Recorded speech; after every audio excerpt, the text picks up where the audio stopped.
Yes. Welcome to my ramblings from Australia.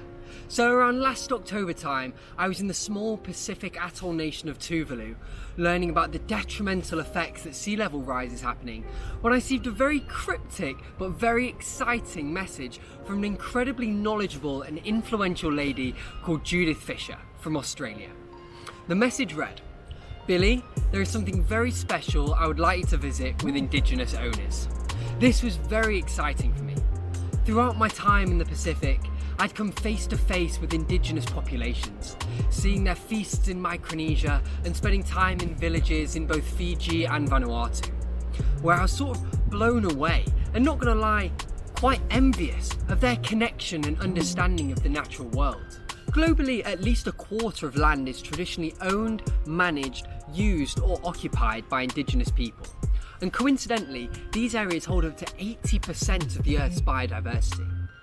However, these areas managed by Indigenous people face innumerable problems, such as growing resource extraction, mining and commodity production, which are having severe consequences for local livelihoods, health and nature. What's important to realise though is that this isn't the traditional owners mismanaging their land. Actually, across the world, land is and always has been more sustainably managed under Indigenous control. But these traditional land rights are not being acknowledged, and therefore their contents are exploited for economic gain, which often these communities see very little of. And this is clear to see all over the world, from the First Nations in the US, the Amazonian tribes fighting deforestation, and many more, including the Aboriginals in Australia. So with the challenges that we're facing today, with IPBES predicting that 1 million species could be going extinct in the coming decades, we just can't afford to sit back and let this destruction happen. But fortunately, fighting for Indigenous rights and the respect of these traditional land rights could lead to significant changes in these trends. So, after more back and forth, the date was set, and I'd switched up my plans to make my way through Polynesia, up the east coast of Australia to Darwin, so that in 6 weeks' time I was to be in attendance at an incredibly important meeting in Broome, the Kimberley, Western Australia. And to be honest, even when I arrived, I still hadn't understood the enormity of what I was going to be privy to. Back in 2016, representatives from 7 native title groups came together to discuss concerns around the cumulative impacts of development along the Fitzroy River. The Fitzroy is the lifeblood of the entire Kimberley region, flowing 733 kilometres, in which 7,500 Indigenous Aboriginal people live within its catchment. Here in Broome, I was present at another one of these meetings, bringing together these different groups separated by hundreds of kilometres but linked by one ceremony to continue writing their management plan, which is based upon their unique principles of conservation and sustainability, which has pretty much kept this area unspoilt for the last 40,000 years. And this is big stuff. Both more proposed development and climate change have the future of the Fitzroy River on a knife edge.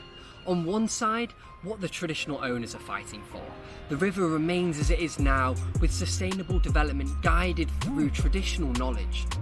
And then on the other side, allowing greater access to the river's water to feed unsustainable pastoral activities and increasing cattle numbers, which could see the Fitzroy die much like the Murray-Darling.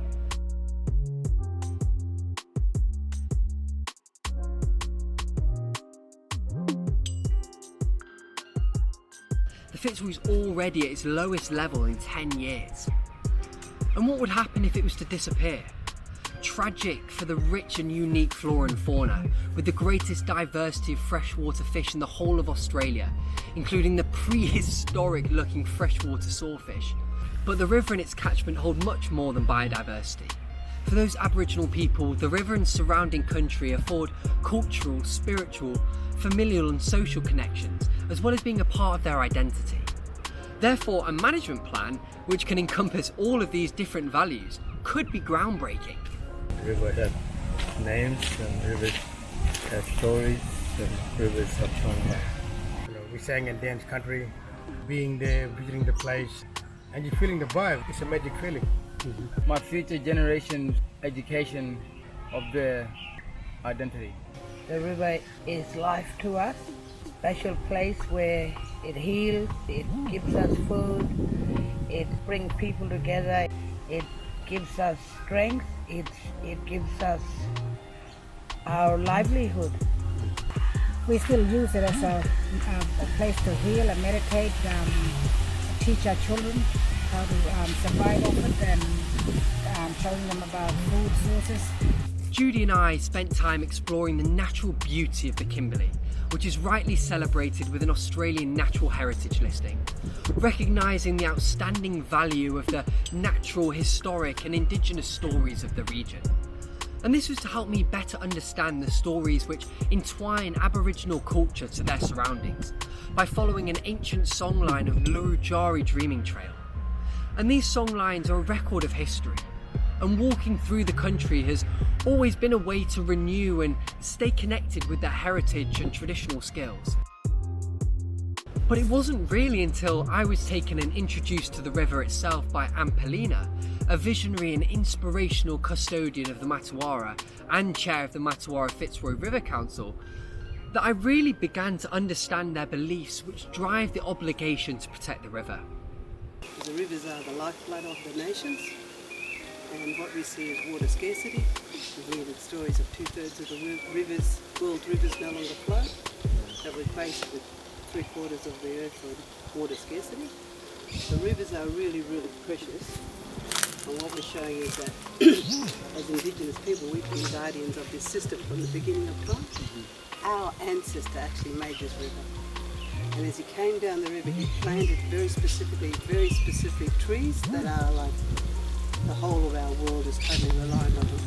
The pharmaceutical, the food, the medicine, they help us live in a symbiotic relationship with the river.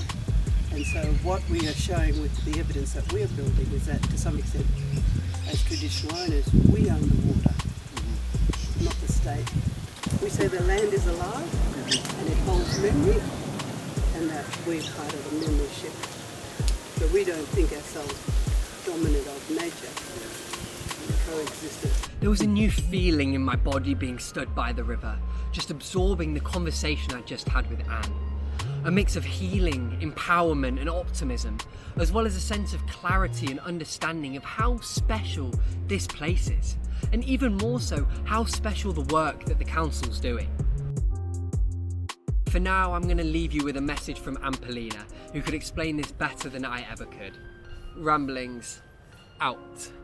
Yeah, I guess the message that we have as Indigenous people, particularly with the Fitzroy River or the Martuwarra, is what we're saying is that we are watching what's happening around the world globally, and that Indigenous people, First Nations people, Aboriginal people are saying that we are coming with a gift of wisdom to work with our fellow scientists and experts into how we should be dealing with the complexity of what we've created as human beings, and that this Indigenous wisdom, grounded in what we call first law, is a way of teaching people how to have a sense of empathy and care, that we are, as human beings, are reliant on the well-being of our planet.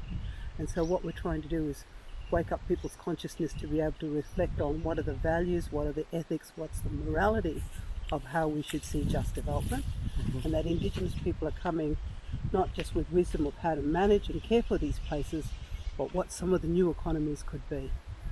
And so what we're saying is that through that wisdom, through that knowledge, we are building hope, and we believe that this is the opposite to fear, and that together we collectively as human beings, who are all Indigenous to Mother Earth, need to be working together in terms of how we right-size the planet and rebalance these systems, and that it's going to take some of the Indigenous wisdom and knowledge that we have of thousands and thousands of years of living in harmony with nature.